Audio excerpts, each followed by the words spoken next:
Hello everyone, welcome to HeritageTV, Hanging Out with Vicky.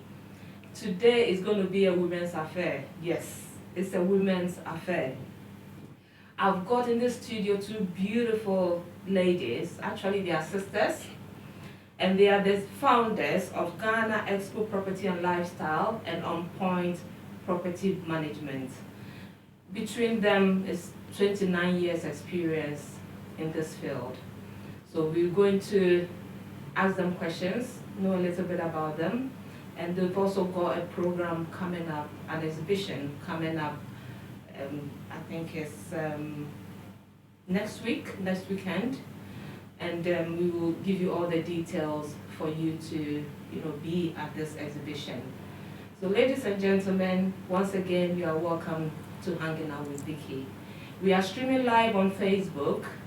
If you want to call the studio, our number is 0208 46 The number again is 0208 46 We are also on all social media handles.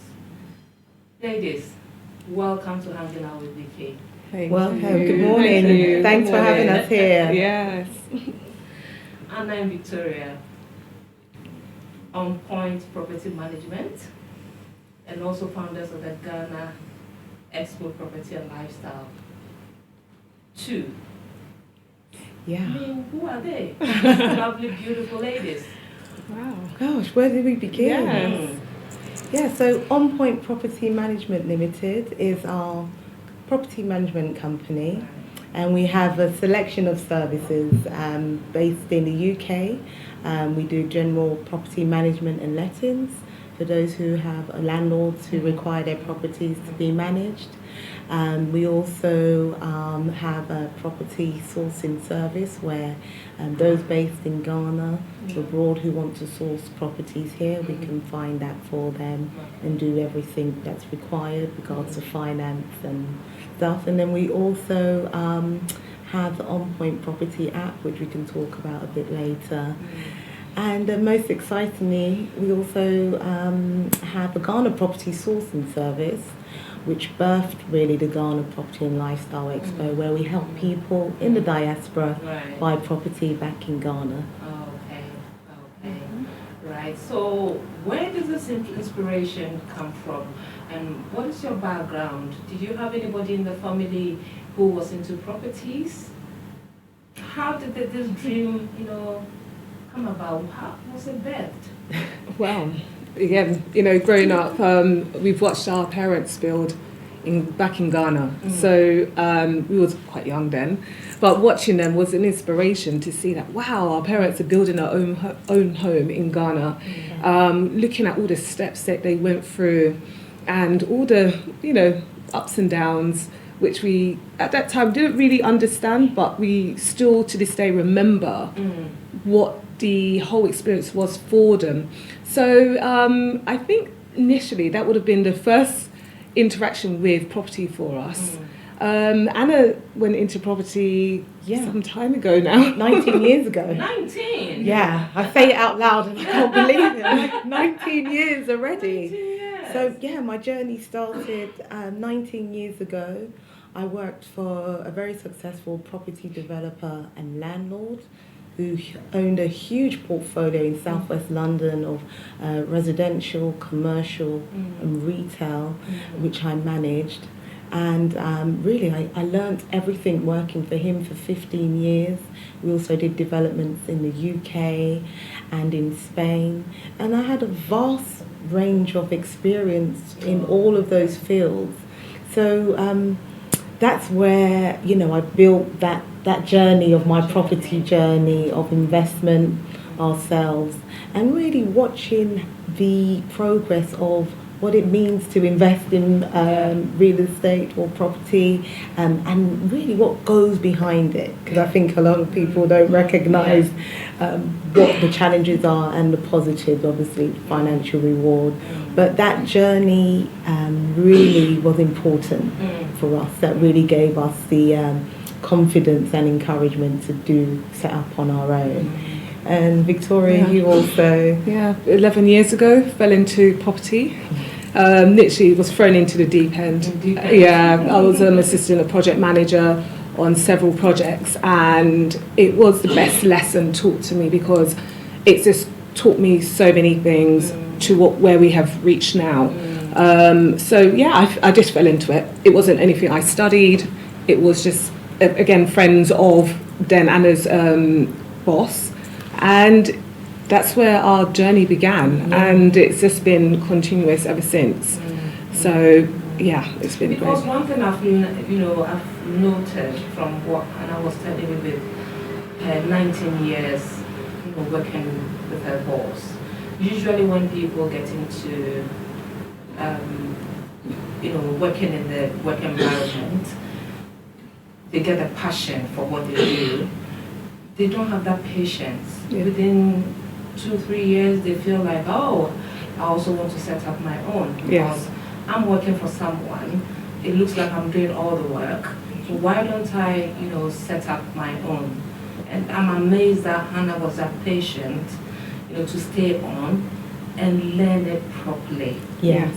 And you've just picked up a vital point. People are always in a rush. Yes. Always. Yeah. And it's and as I said, for us, when the time came, as I said, it was 15 years, but I was very blessed to have a role that I could make it my own. It involved travel. I was very much running the business with my boss at the time. And I also thank him because he gave me that opportunity. And I think it's important that as well as going to work to earn money, I saw it as an opportunity to learn. As I said, there was no previous property experience prior to watching our parents, build back home in Ghana. The passion ignited through that journey of our work. And then the passion for Ghana was always there. And I always knew, and I mean collectively, we both knew that one day we're going to run our own business and we're going to give something back to our Ghanaians and Ghana. So that was always at the back of our minds. Yeah. But, nothing before its time. I always say God's time is the best. And we recognize that. So I think that's what helped us to keep going and enjoy where we were at the time. Because I definitely wasn't ready to do that any earlier. Yeah. And being sisters. No misunderstanding. I'm the older one. You all understand each other. Everybody knows their role. Yes. Because it's so difficult working with your sister. I know. I mean, I think when we're working together, I know it's like we have our behind the scenes squabbles, but it's like, oh, I know. So we always put back on the professional hat on, and everyone. That's actually a very good question you asked. Yeah. Because everyone's like, I know. How do you work with your sister? Yeah. And prior to us setting up, Vicky came along to work with my boss as well. So prior to us setting up, we had. How many years did we work together? It's about 6 years. 6 years. Yeah. Whoa. Yeah. So I brought Vicky on. So that was the practice. Yes, that was the practice. Yes. So when we had the recession and a lot of the property companies were going down, we actually had an opening because the person who I was working with set up their own business. Yeah. So. How did your boss feel about this? Working with you for all these years, then you have to part ways. It was hard. It's 19 good years. Yeah, it was 15 years with my boss. Good, It was difficult. It was something that, it's still difficult to today, to be honest. And I know he found it very hard because I was more or less his right hand. His right hand. He was based offshore in Monaco, I was very much the forefront of the business here in the UK and also in Spain. But when you get that calling, as I said, when it's that time, when you it's just that time, you have that outer moment of it has to happen now. Yeah, because that's very much in my comfort zone. I was very happy in my job and it was brilliant. But then I had my daughter, 2014. I went back to work part-time, but then that nudge is like, no. As much as we needed a job security, I just had a little baby. Victoria also had a little girl, but the Spirit was still pushing us that this is the time, and we've never looked back. So 4 years on, it's because a lot of people find it so difficult branching off and setting up their own company, you know, thinking that if I set up my own company and I'm not able to get the clients, pay my bills, overheads here and there, and bear in mind, you have to pay yourself. Yes. And the bills are there, just there permanently. It wouldn't, you know, go away saying that, oh, this month business wasn't great, so we can carry the bills forward to another month. It definitely has to be paid. So this is something that discourages a lot of people to be that bold to say, hey, I want to do my own thing. People are scared. What if it doesn't go right? Yeah, and that is the ultimate risk, but also the ultimate gain. And that's why I said nothing before it's time. We had to financially prepare. This has been 15 years in the making, you know, from having investments to knowing that how are we going to pay ourselves. I mean, luckily for us, we're still working within our industry.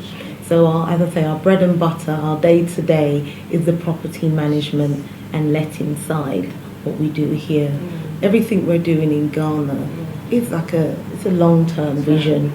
You know, it's not that it's profitable, no, not at this stage, but it's impactful and it's purposeful, and we're actually touching and changing lives, and that alone really brings us great joy. Should I say preach on, sister? Yes, it really is impactful, and when you've helped even someone like, especially at the Ghana side of the business, you know, that's where the real challenges are. To know that we've helped someone acquire a home, not to have the historical stories of money going missing. It's very heartwarming, and we're encouraging not just the older generation, but the younger generation that it is possible, it can be done with planning and with that determination. It all can be done. It all can be done. Because the younger generation, you know, from years ago, usually wouldn't even think of getting their own or getting on the property ladder. They just want to wait till, you know, a mother, one of the parents pass on, and in the will, okay, this house we're giving to you, this amount of money goes to you. That is when, you know, that comes in mind that, oh, okay, my dad gave me a property here and there. But I believe that things has to change. Absolutely. At that very young age, try and acquire something for yourself. Don't wait. So what if your parents die at 110, 105? Are you going to wait? That's it. So you are in your 40s. And these are the conversations we need to start having at home. When we're around a dinner table, in our social circles, you know, have these conversations. Talk about investment, talk about, as well as the traditional education and our culture and our tradition. Investment, having a plan should be part of a conversation that we could sit down, have dinner. It shouldn't be pressurized. And then when your children keep hearing these things over a time, it then comes installed in them. I mean, we were very fortunate that our parents installed these things in us, as well as having a great belief in God, as well as having that traditional education. Especially my dad, he was someone who always liked to do business. He was very hardworking, and you know, we're second generation Ghanaians, so we have a bit more opportunity than when my dad first came, or our parents when they first came. So we have to grab that opportunity, but then we also have to empower the next generation that, you know, this is an opportunity here. Despite the challenges, property purchasing, investment is a long-term strategy. It's not a get-rich-quick scheme. And quite frankly, you know, there's a saying, you know, why wait to buy property? You know, buy property and wait. You know, because it pays dividends, but you have to have the patience and understanding. I always say, start small, then you can level up. So I'm going to just separate the two, what kind of services or what you provide. One on the on-point property management, then you will also have to talk about the Ghana Expo property and lifestyle. So two different projects. Yes. So on-point property management, what kind of services do you provide? Okay, so on point we provide management and letting services for landlords who live overseas and have properties in the UK. We do tenancy agreements and we just do the whole process of checking in and checking out of a tenant. And then we also do sourcing for those in Ghana who is more of a private service, but those who want to purchase in the UK, we have a network of professionals, lawyers, that we work with that can also facilitate that process for them. Okay. So yeah. Okay. All right. So that goes for the Ghana Expo. Or is it just on point? This is management? Yeah. This is on point for the UK service. What we do daily. Yes. Okay. So with the Ghana Expo property and lifestyle, it's just. What should people expect? What do you do? Okay. So for the Ghana side, so anyone who's looking, just like in the UK, want to purchase the property, we will then source a reputable developer who we work with, and then we, again, if depending on the area that the client wants, we can look at the area, their price criteria, and again the property type they want. Okay. So that's the Ghana side, and again we was getting lots and lots of inquiries about who can we buy from, where do we go, and then essentially that gave birth to the expo. Right.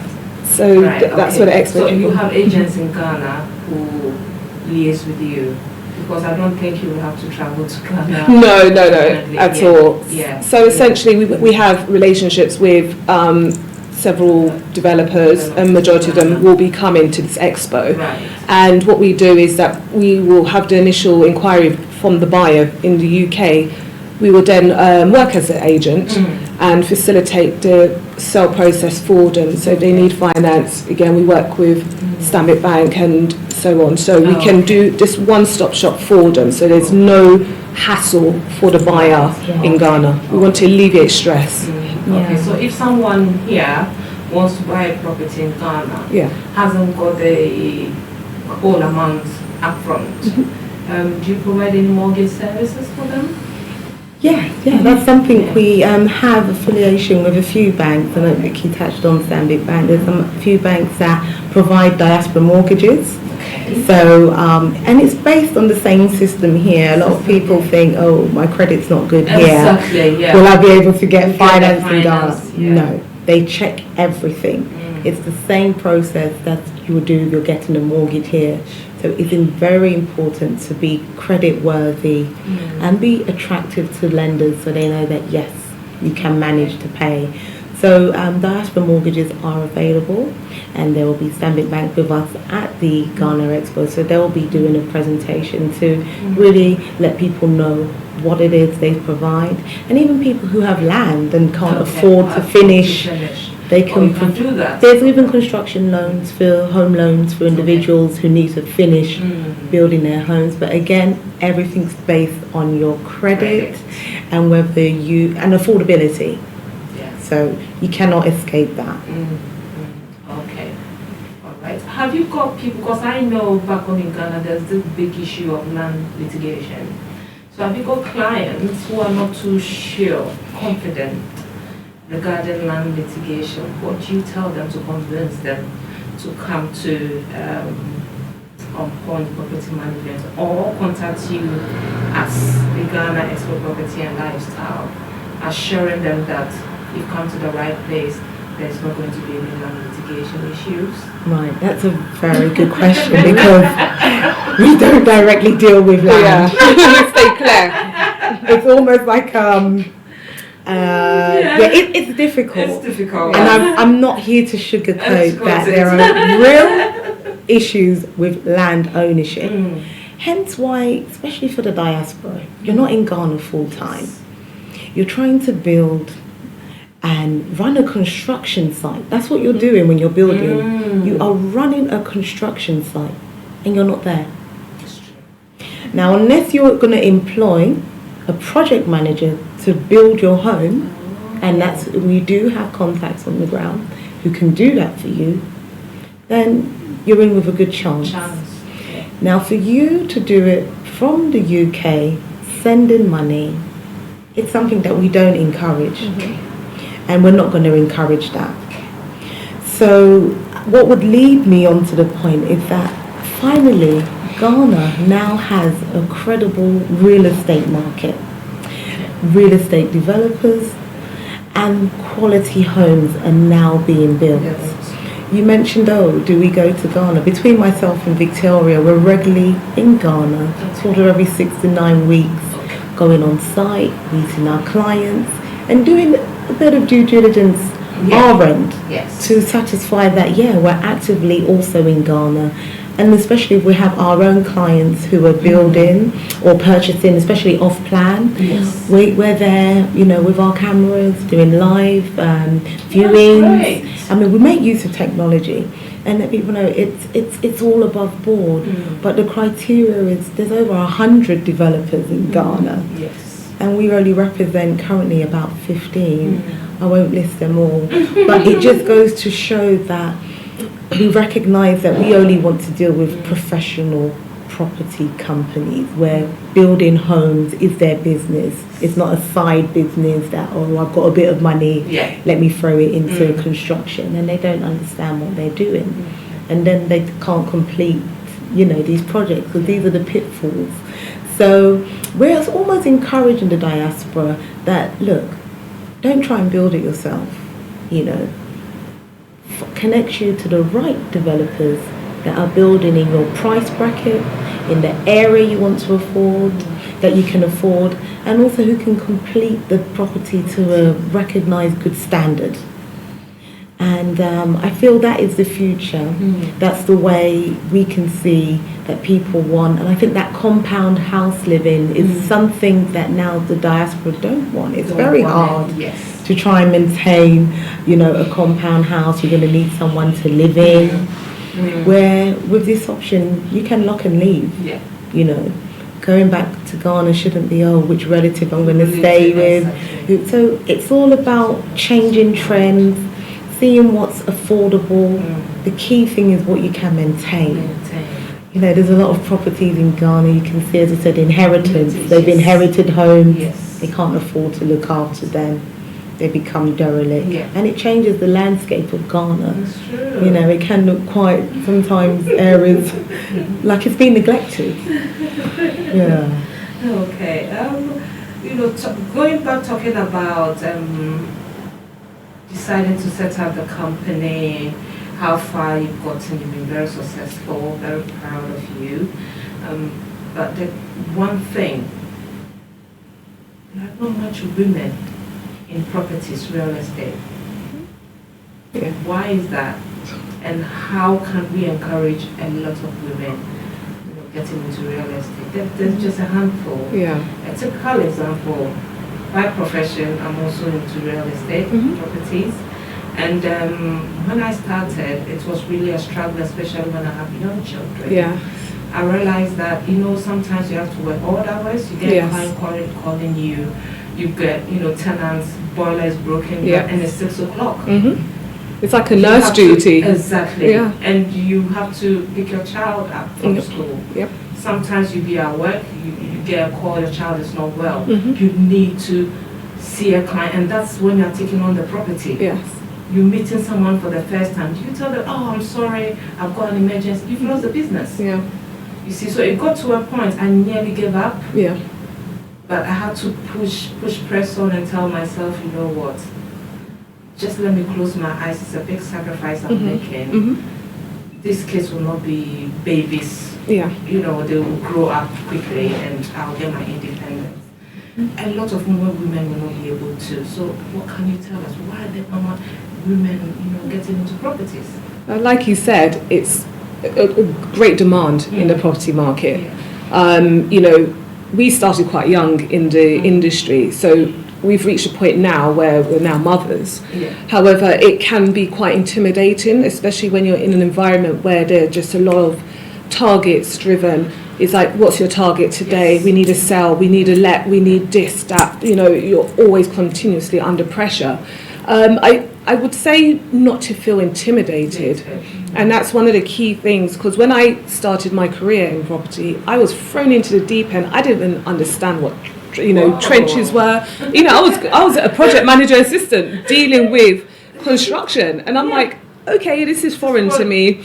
And, you know, you just take it and then embrace it. And you will be, you know, just starting school, you're going to be scared. It's like, oh my God, it's the unknown. But as each day goes, you're learning something each day. You're growing confidence each day. So it's something that you, by time, you will get that confidence to say, actually, I know what I'm doing. I can actually take this to another level, but I still need to obviously sacrifice a few moments in that position.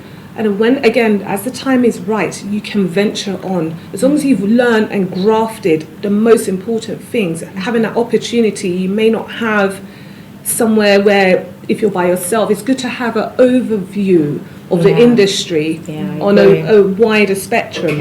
Yeah. So, yeah. And I think, as Victoria, just following on, why is there not a lot of women in property? It's a male-dominated industry globally. Yes. For me, especially when we first started, sort of 22, being a female, being a black female as well, it was just usually just me in the room, and with quite astute, much older men, usually white male men, and quite powerful men in wealth and status in the UK as well. And I just had, again, that confidence word. But the spirit of confidence has been in me for a long time. And if you don't have it, just be firm that you're here, you're in the room, you deserve a seat at the table, and you're here to grow and learn something. So women who want to work in property, be prepared to learn, be prepared that you may not be where you want to be for a while, but it's a journey. And I'll encourage anyone that, you know, anything good takes time. And we've been saying that even with investment and with real estate, because it's not a situation that we just arrived here. And I think the world is changing now. A female or a young girl trying to get into property is actually a nice time to be doing it. So don't be discouraged. And if we're shining a light on it today, it's something, we're testimony that it can be done. We both still have 2 young children, and yeah, there is sacrifices, but the power of 2, we manage to juggle it sometimes.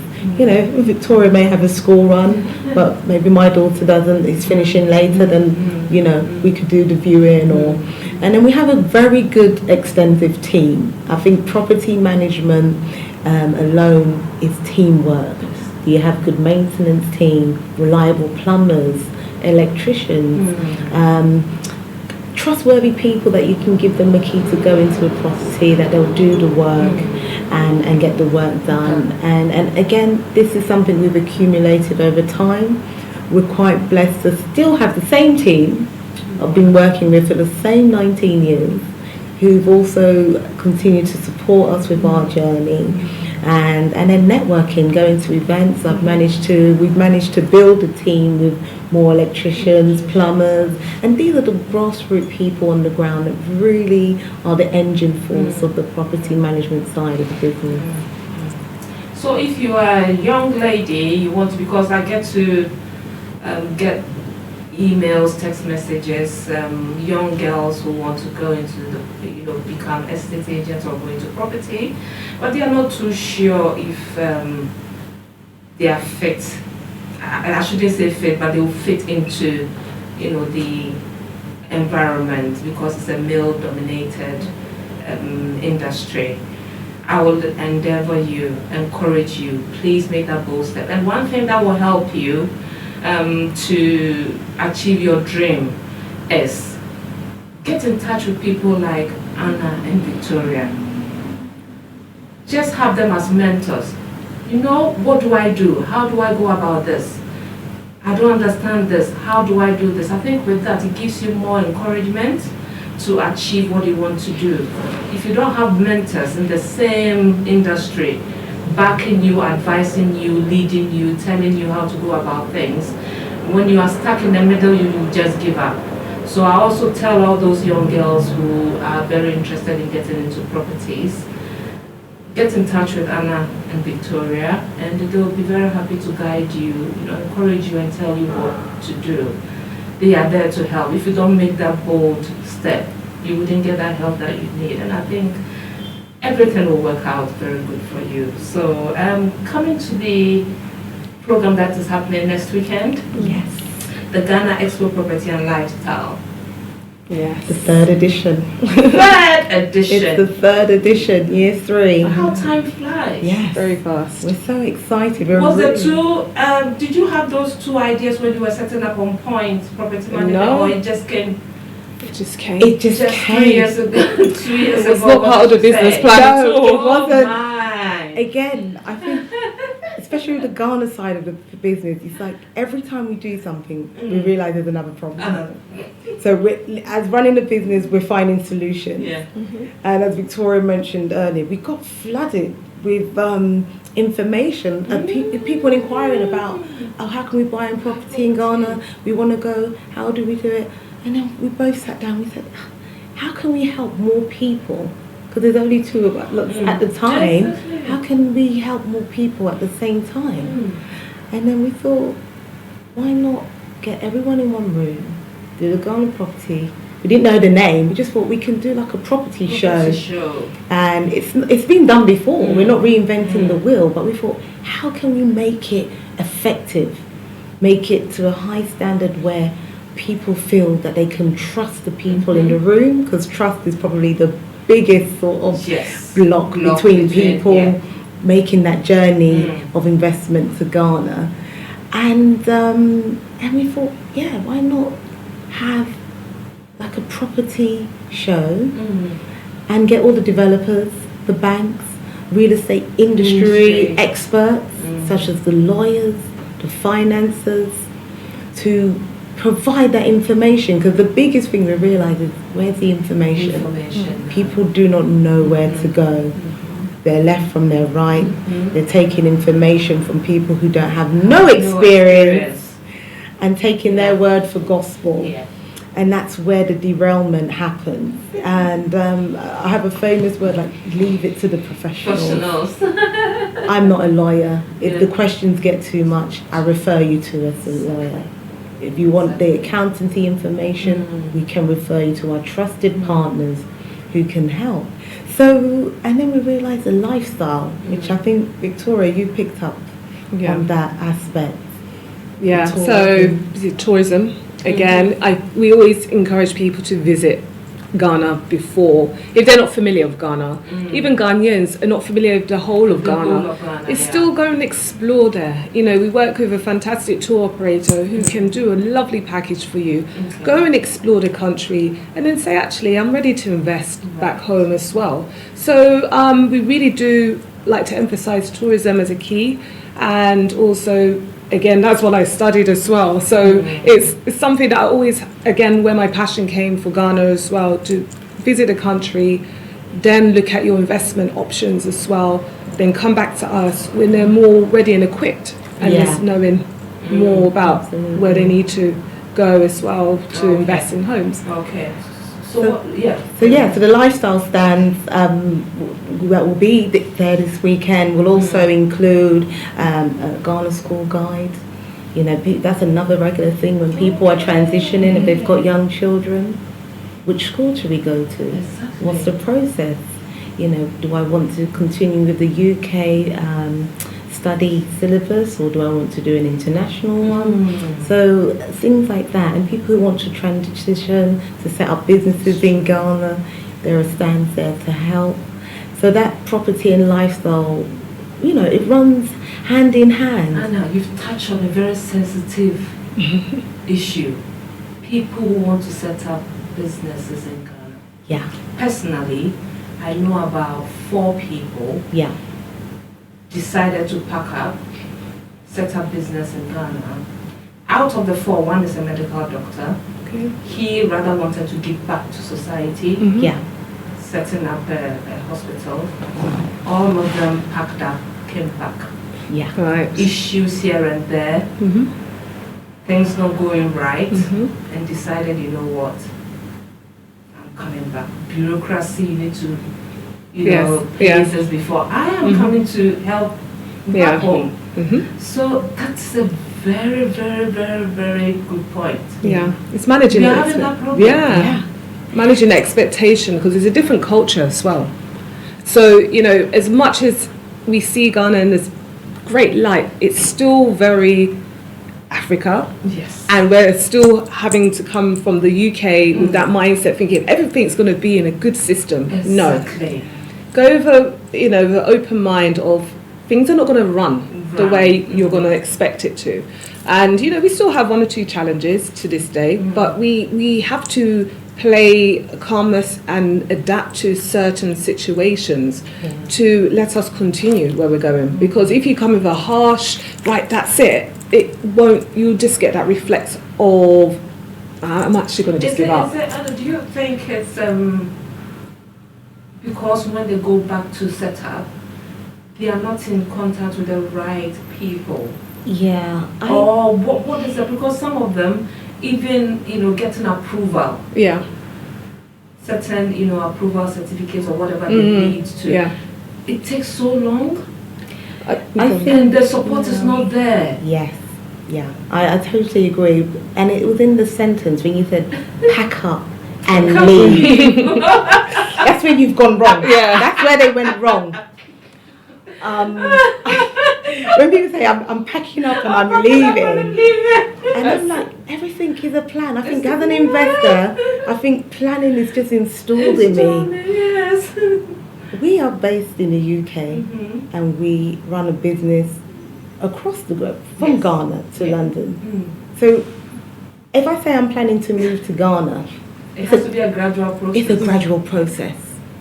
And this is where people go wrong. We have an advantage, no matter how hard we find that we're here in the UK, we have a clear advantage. Okay. Don't chop your advantage off. To your listeners, anyone out there Yes. and Yeah, thinking tell of them. going back to Ghana, don't chop your arm off. Leverage what you can from here so you can offset when you get to Ghana the financial challenges, the emotional challenges, the spiritual challenges. Yes. They are all going to be there waiting for you.